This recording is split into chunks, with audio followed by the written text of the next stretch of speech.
If you thought Argo needed more Korean, Escape from Mogadishu might be for you.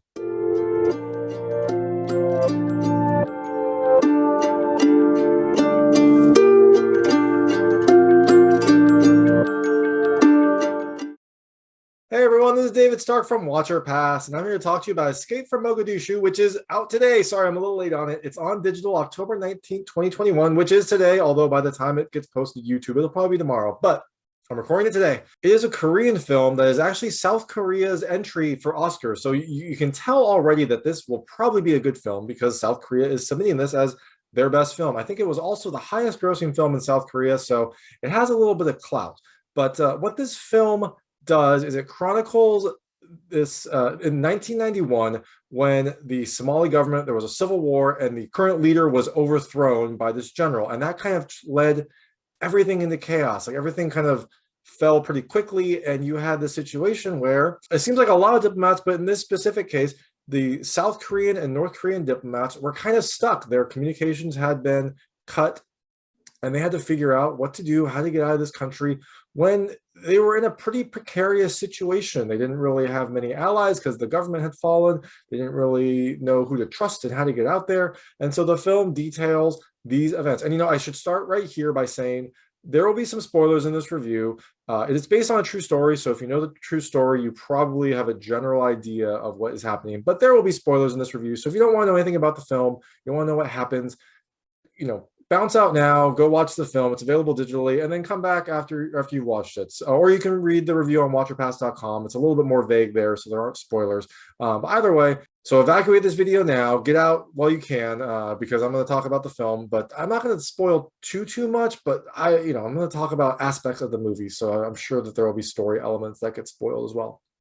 But the film focuses mostly on the South Korean embassy. But what happens is after the government falls and everyone's trying to get out, the North Koreans are forced out of their embassy because they're attacked. And so they're trying to find safe haven, and they end up at the South Korean embassy. I think it was, maybe they went there because they thought that they could get protection there. Maybe they just happened to be there, but that's just, where they ended up.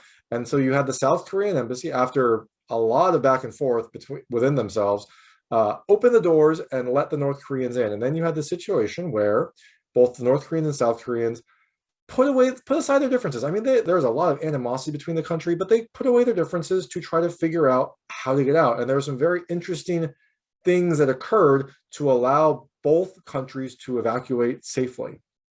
Sorry, spoilers, some of them evacuated safely.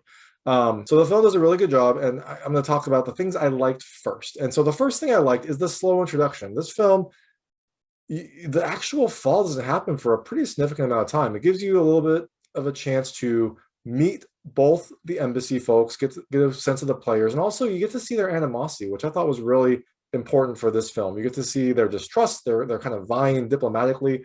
Another aspect of this is, South Korea hadn't been admitted into the UN, so they are trying to get the votes they need to get into the UN.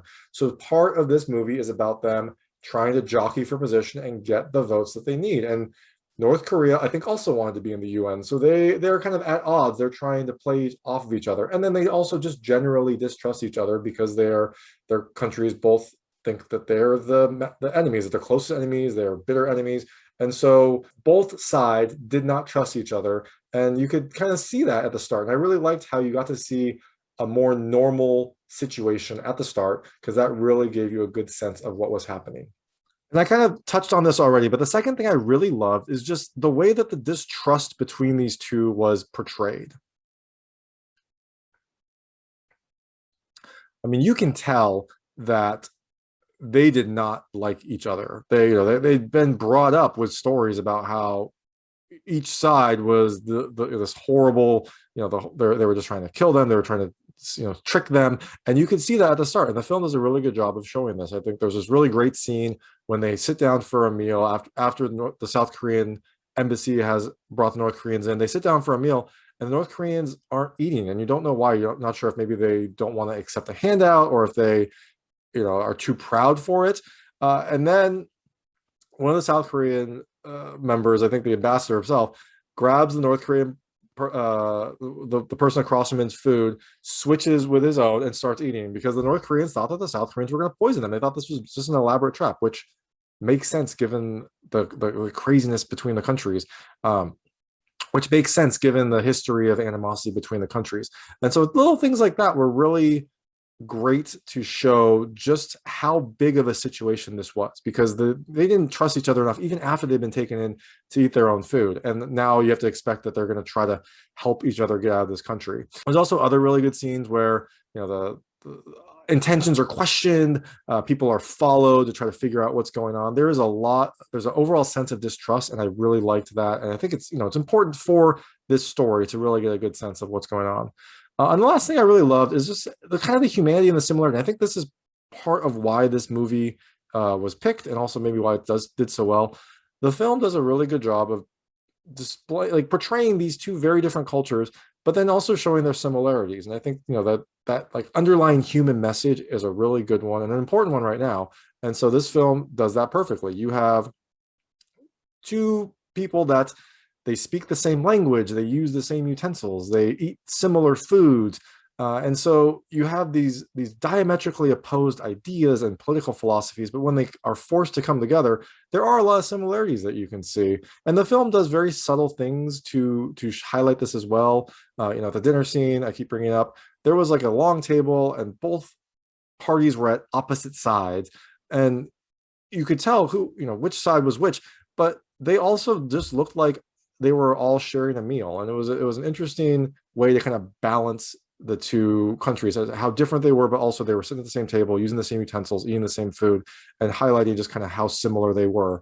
And then also towards the end, there's a scene where the North Koreans and South Koreans get transported away, and they're going to their respective transports, and they're two different countries. Their representatives are dressed very differently, but behind them they have the exact same transport setup, the same bus, same car. And it's an interesting, it seemed almost like a subtle point to just show how similar these two were, despite their very different views. And so the film has very subtle touches like that. There's also really great scenes where you get to see kind of them starting to trust each other, and towards the end, when they realize that now they're going to have to kind of go their separate ways, there's a lot of very human moments there, and especially the kids. The kids do a really good touch, because there were kids here. The kids don't necessarily understand that they're never going to see each other, what the situation is politically, and so they're just kind of looking for their friends that they just made and gone through this horrible situation with, and the parents are kind of forcing them to kind of go apart and not look at each other,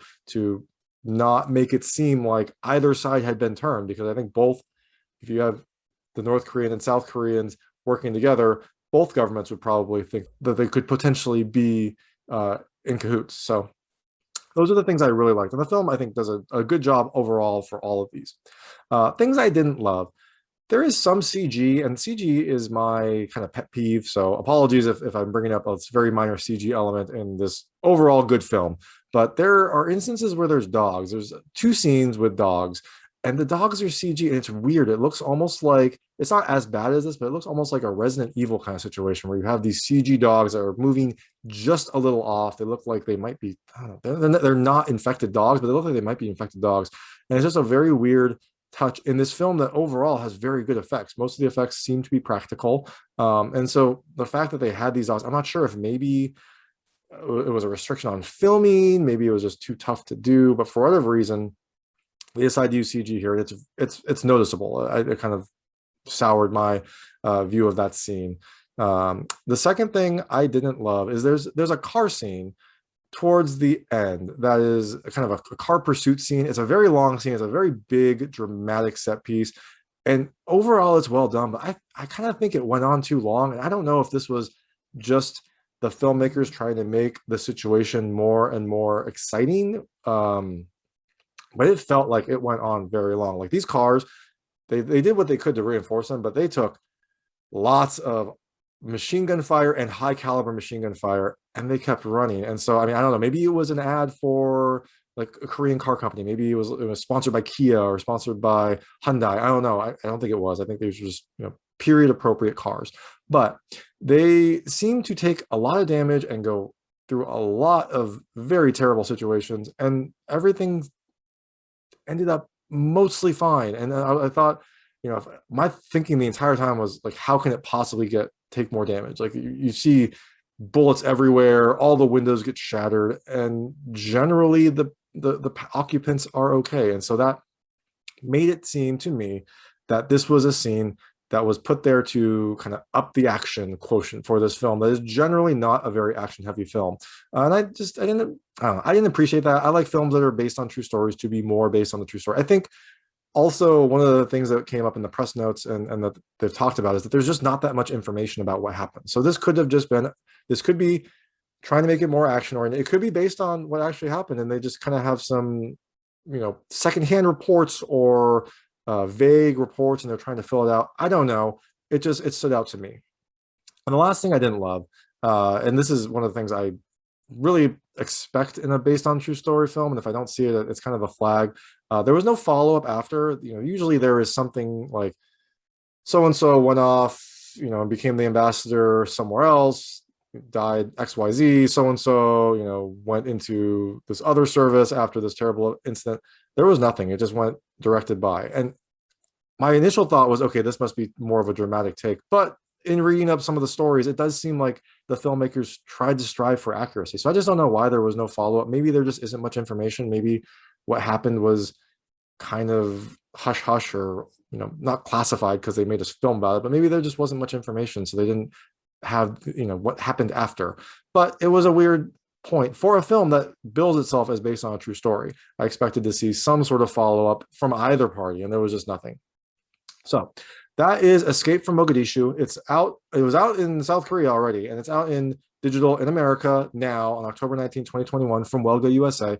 I think you should check it out. Overall, I think it's a good film. It's similar to Argo. I think Argo was a better film, but it's also an American story. I'm American. Maybe I have a perfect, a certain bias there, but I do think Argo was overall just a better film. But this is an exciting one, and I do love how it shows these human elements that you get to see. You get to see how these two very bitter enemies are forced to come together and get to kind of experience each other's cultures through this terrible incident. And so I think it's ultimately worth a watch. And so thanks so much for watching. If you like this review, please like and subscribe to this channel. It helps me out a lot. Make sure all my new content goes straight to you. And also check out my other content. I've got other movie reviews, interviews, unboxing videos, and every week I do a weekly recommendation. So check those out, and thank you so much.